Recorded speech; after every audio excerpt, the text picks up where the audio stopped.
맥도널드 목사님이 내면 세계 질서와 영적 성장이라는 책에서 다윗과 사울이란 사람을 비교하고 있습니다.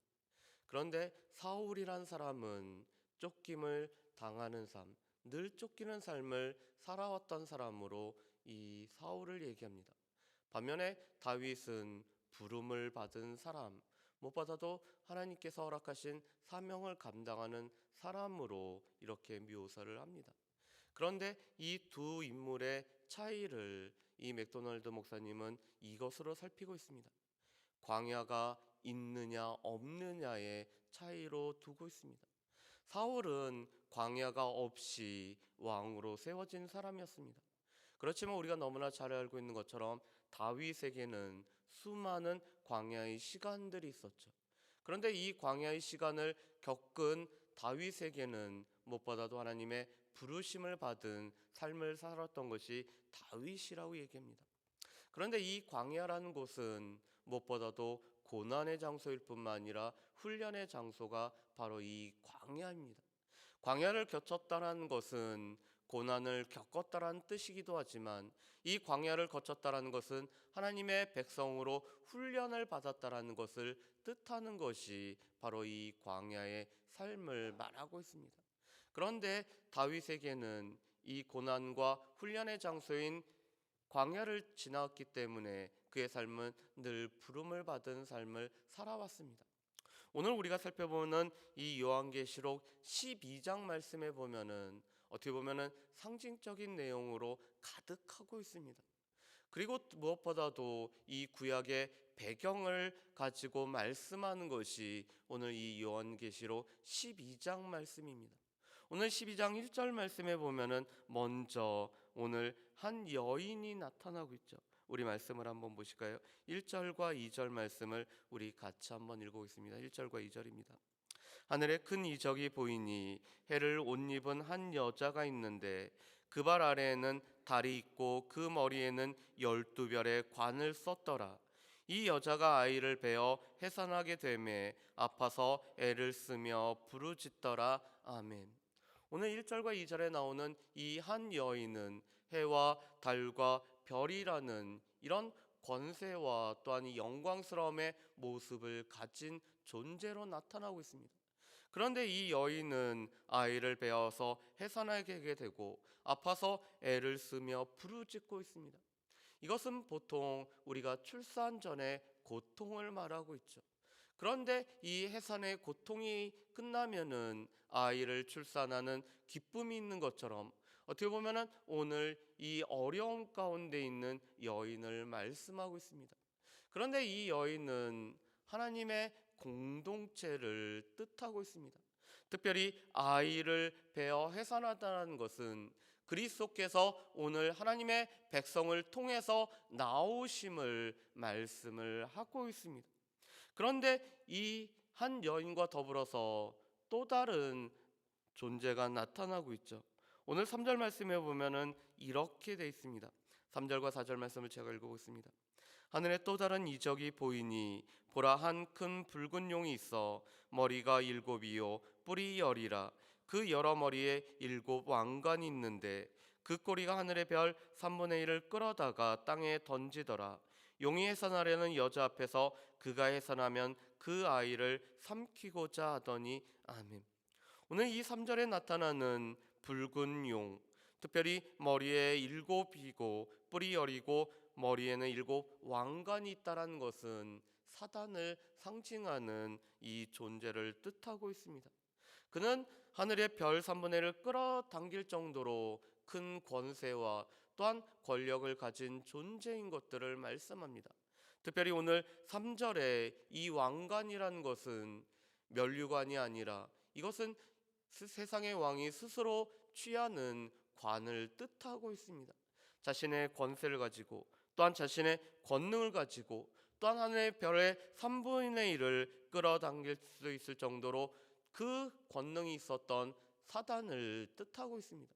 그런데 이 사단은 메시아, 오늘 그리스도께서 나실 것을 그는 극도로 싫어했기 때문에 오늘 그리스도를 삼키고자 하는 오늘 이 박해를 가했던 존재가 바로 이 사단이었습니다. 이것은 마태복음 2장에 보면은 헤롯이 예수 그리스도께서 유대인의 왕으로 오셨음을 듣고 그 나이를 물어서 두 살 아래에 있는 아이들을 죽이고자 했던 모습을 뜻하는 것도 뜻하고 있습니다. 그런데 오늘 예수 그리스도께서는 이 땅 가운데 오셨습니다. 5절 말씀에 보면은 장차 철장으로 만국을 다스릴 남자, 다시 말해서 그리스도가 오심을 말씀을 하고 있습니다. 그런데 이 말씀은 계시록에 3번 나타나고 있습니다. 2장 27절과 19장 15절에도 철장을 가진 세상을 다스릴 남자인 예수 그리스도에 관해서 말씀을 하고 있습니다. 그런데 오늘 하나님의 공동체는 이 훈련의 장소인 광야로 오늘 도망가고 그곳에서 훈련받고 양육을 받고 있습니다. 우리 말씀을 한번 보실까요? 우리 6절 말씀을 우리 같이 한번 읽어보겠습니다. 6절 말씀입니다. 그 여자가 광야로 도망하매 거기서 1260일 동안 그를 양육하기 위하여 하나님께서 예비하신 곳이 있더라. 아멘. 오늘 6절 말씀에 보면은 이 1260일이 나오고 또 말씀을 보면은 한때와 두때와 반때라는 내용이 나오고 있습니다. 우리 최 목사님이 말씀했던 것처럼 이 시간은 무엇보다도 이미 다니엘서에서 예언되었던 그 시간들을 말하고 이 시간들은 고난의 시간들을 상징하고 있습니다. 왜냐하면은 다니엘서 말씀에 보면은 이 신구약 시대에 한 존재가 나타나서 유대인들을 42달 동안 이 괴롭히는 존재가 나오고 있습니다. 에피파네스 4세라는 사람이 나옵니다. 실제적으로 그는 이 기간 동안에 유대인들을 괴롭혔을 뿐만 아니라 하나님 앞에 드리는 매일 드리는 예배를 제사를 폐하였던 존재였습니다. 그래서 오늘 이 말씀을 읽는 구약을 잘 알고 있는 백성들에게는 1260일 한때 두때 반때 오늘 이 42달이라는 이 시간들이 무엇보다도 그 에피파네스가 유대인들을 박해했었던 고난의 시간인 것을 알고 있습니다. 그런데 오늘 이 그리스도께서 오시는 하나님의 백성, 하나님의 공동체도 이 고난의 기간 동안에 광야로 가고 있습니다. 그런데 오늘 6절 말씀에 보면은 이 광야는 하나님께서 예비한 곳이라고 말씀합니다. 고난을 당하는 곳이지만 무엇보다도 하나님의 백성으로 하나님의 자녀로서 훈련을 받는 곳이기 때문에 하나님께서 미리 예비한 곳이라고 말씀을 하고 있습니다. 그 예비한 곳에서 오늘 하나님의 보호 아래 오늘 하나님의 백성, 하나님의 공동체는 여전히 머물고 있음을 말씀하는 내용입니다. 그런데 하늘에서도 이미 똑같은 전쟁이 벌어졌습니다. 오늘 7절 말씀과 8절 말씀에 보면은 이렇게 되어 있습니다. 제가 읽어보겠습니다. 하늘에 전쟁이 있으니 미가엘과 그의 사자들이 용과 더불어 싸울세 용과 그의 사자들도 싸우나 이기지 못하여 다시 하늘에서 그들이 있을 곳을 얻지 못한지라. 아멘. 오늘 7절과 8절에 보면은 미가엘이라는 천사장이 나오고 있습니다. 그런데 이 천사장과 사단이 전쟁을 벌였는데 사단이 이 전쟁에서 지고 오늘 그들이 있을 곳을 얻지 못하였다라고 말씀을 합니다. 무엇보다도 이 천사는 이 천사장을 비롯한 오늘 하나님의 군대가 이 사단의 군대를 이미 이겼음을 말씀을 하고 있습니다. 사단은 쫓겨난 존재에 불과하다라는 것들을 말씀합니다. 그러면서 오늘 특별히 이 전쟁이 왜 우리에게 이기게 됐는지에 관해서 이렇게 말씀합니다. 우리 9절부터 11절까지 우리 말씀을 같이 한번 읽어보실까요? 9절부터 11절 말씀입니다. 같이 읽습니다. 큰 용이 내쫓기니 옛뱀 곧 마귀라고도 하고 사단이기라도 하며 온 천하를 꿰는 자라. 그가 땅으로 내쫓기리니 그의 사자들도 그와 함께 내쫓기니라. 내가 또 들으니 하늘에 큰 음성이 있어 이르되 이제 우리 하나님의 구원과 능력과 나라와 또 그의 그리스도의 권세가 나타났으니 우리 형제들을 참수하던 자 곧 우리 하나님 앞에서 밤낮 참수하던 자가 쫓겨났고 또 우리 형제들이 어린 양의 피와 자기들이 증언하는 말씀으로 그를 이겼으니 그들은 죽기까지 자기들의 생명을 아끼지 아니하였도다. 아멘. 오늘 9절과 10절 말씀에 보면은 이 사단에 관해서 이렇게 묘사를 합니다. 이 사단은 큰 용이고 옛뱀이라고도 불려지고 있습니다. 오늘 창세기 3장 말씀에 이 뱀을 뜻하고 있죠. 그런데 이 사단은 오늘 말씀에 보면은 크게는 두 가지 모습으로 나타납니다. 첫 번째로는 꾀는 자, 미혹하는 자로 나타나고 있습니다. 그래서 오늘 9절 말씀에 보면은 이렇게 말씀하죠. 온 천하를 꾀는 자라. 오늘 그는 광명의 천사처럼 나타나는 것을 가장하여서 오늘 사람들을 꾀고 미혹하는 존재가 바로 이 사단인 것을 말씀합니다. 정도를 떠나서, 바른 길을 떠나서, 하나님을 예배하는 길을 떠나서 오늘 하나님 앞에 나아가는 길을 떠나게 만드는 자가 바로 이 사단인 것을 말씀합니다. 오늘 두 번째로 이 사단은 밤낮 참소하는 자입니다. 우리 가운데 있는 연약함을 가지고 우리가 이 연약함으로 말미암아 넘어질 수밖에 없는 그것을 가지고 계속적으로 꼬투리를 삼아서 오늘 참소하는 자가 바로 이 사단인 것을 말씀합니다. 그렇지만 이 미혹하고 참소하는 자 사단은 하늘에서도 오늘 쫓겨난 자에 불과하고 있습니다. 왜냐하면 이미 하늘에서는 승리가 거두어졌기 때문에 그렇습니다. 그런데 이 승리란 것은 다름 아닌 어린 양의 피로 말미암은 승리인 것을 말씀합니다.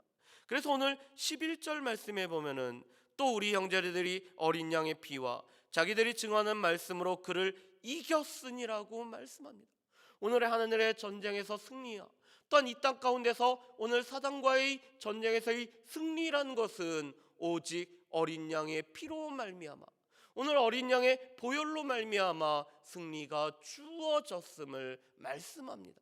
그런데 이 하늘에서 쫓겨난 사단은 이제는 이 땅을 전쟁터로 삼기 때문에 이 땅 가운데 있는 하나님의 교회, 하나님의 공동체를 박해하고 또한 여러 가지 괴로움을 주는 자인 것을 말씀합니다. 그런데 고난 중에서도 오늘 믿음을 지키는 자, 예수 그리스도의 그 보혈을 힘입는 자에게는 이미 승리하였다라고 말씀합니다. 오히려 순교하였지만 그 순교라는 것 자체가 바로 하나님께서 이김을 허락하심을 말씀합니다. 여러분, 우리 11절 말씀을 다시 한번 보실까요? 11절 말씀에 보면 이렇게 됐습니다. 또 우리 형제들이 어린 양의 피와 자기들이 증언하는 말씀으로 그를 이겼으니 그들은 죽기까지 자기들의 생명을 아끼지 아니하였도다. 오늘 그들은 죽기까지 자기의 생명을 아끼지 않았습니다. 무엇 하느라고요? 하나님의 말씀을 지키기 위해서.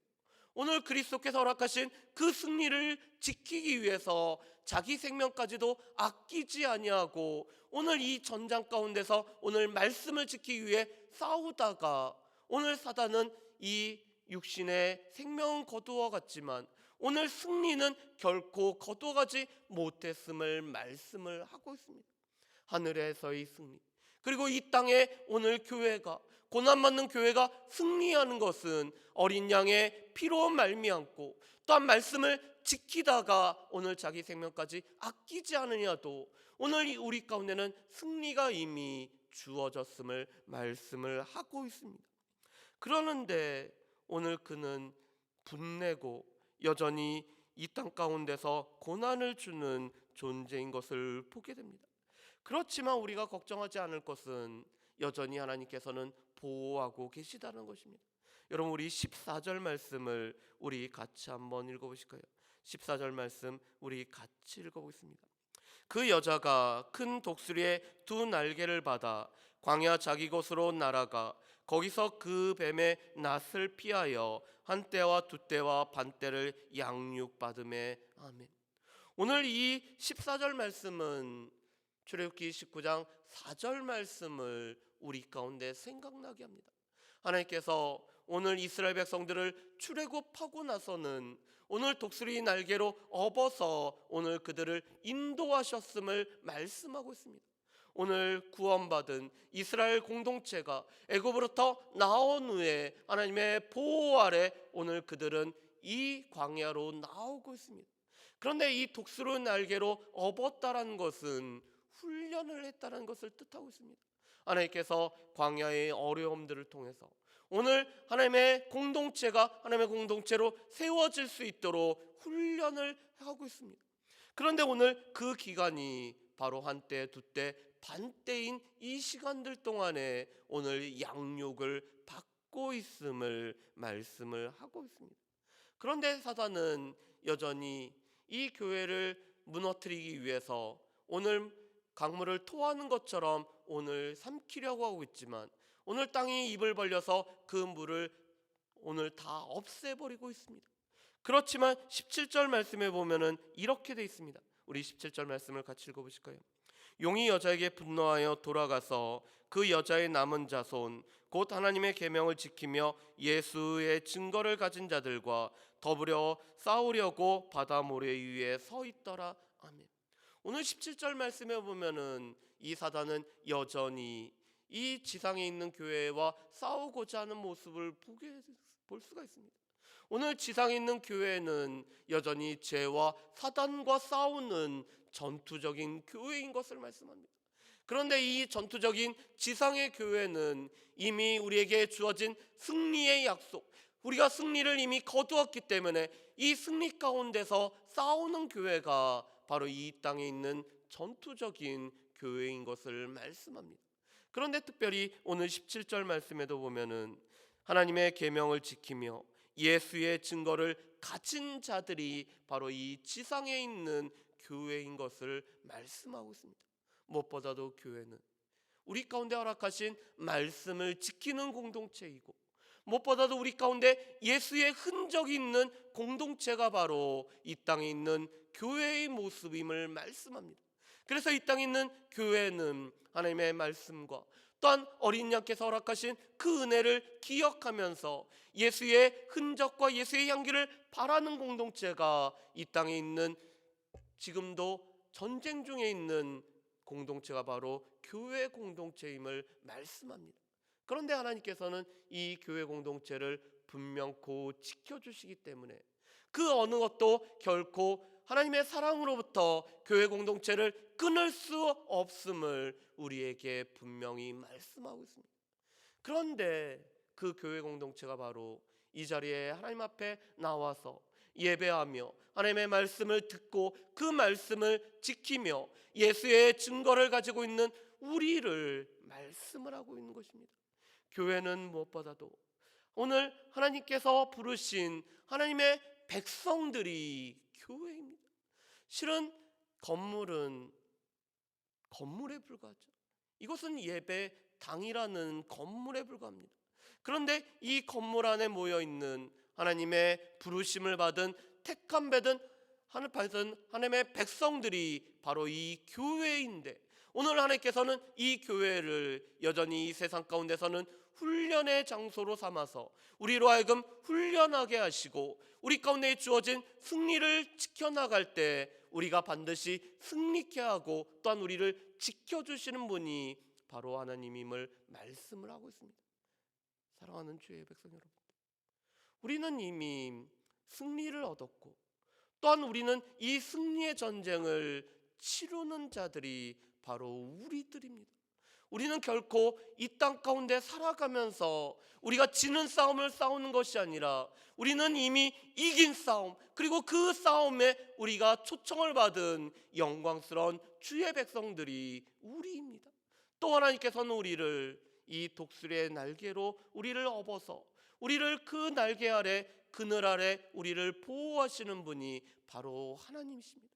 그렇기 때문에 우리는 하나님의 보호 아래서 여전히 우리는 말씀을 지키고 예수의 증거를 나타내야 되는 사람들이 우리이기 때문에 우리가 이 말씀을 우리 가운데 새기면서 우리 가운데 있는 예수의 증거를 증거할 수 있는 저 여러분들 되시기를 주의 이름으로 축복합니다.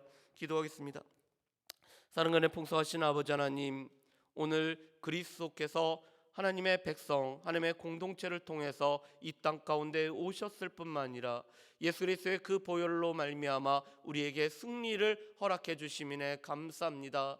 또한 우리를 승리하게 하실 뿐만 아니라 광야라는 훈련의 장소를 통해서 우리를 양육하며 하나님의 백성답게 우리를 훈련하고 계심을 보게 됩니다. 주님, 우리가 이 땅에서 살아가는 동안 여전히 우리 가운데는 광야를 지나게 되는데 아버지 하나님, 우리가 하나님의 보호 아래 있음을, 우리가 주의 주신 승리를 이미 누리고 있음을 늘 기억하며 우리와 싸우는 사단과의 전쟁에서 늘 승리하는 주의 백성들 될 수 있도록 주여 도와주옵소서. 우리가 말씀을 지키게 하여 주옵고 우리 가운데서 예수의 증거가 나타나게 해주셨고 우리가 어디를 가든지 우리를 통해서 생명의 냄새가 나타낼 수 있는 모든 사랑하는 주의 백성들 될 수 있도록 주여 도와주옵소서. 감사드리오며 예수님의 이름으로 기도합니다. 아멘.